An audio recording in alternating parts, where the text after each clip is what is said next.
This is Mahjong, one of the most popular games to play in Taiwan during Lunar New Year. People always play mahjong after the big family dinner because we need something to do to catch up on all the gossips. It's also an ultimate icebreaker for relatives who haven't seen each other in a while. But how did mahjong become a must-play Lunar New Year game for Taiwanese people?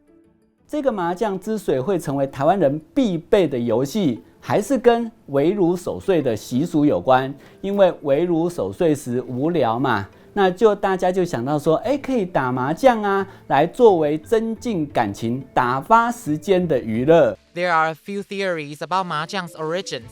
The most widely accepted theory is that it originated in China's eastern Zhejiang province, evolving from games that were popular during the Ming and Qing dynasties.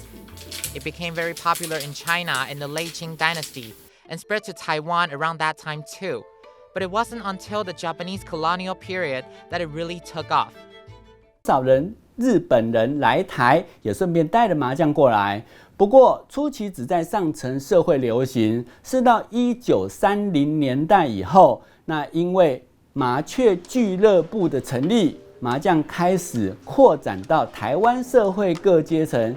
But mahjong is played differently from place to place. Chinese and Japanese styles of gameplay are similar. Both involve 13 tiles and emphasize skills and strategy. But Taiwanese style mahjong uses 16 tiles, and the expert says it involves more luck.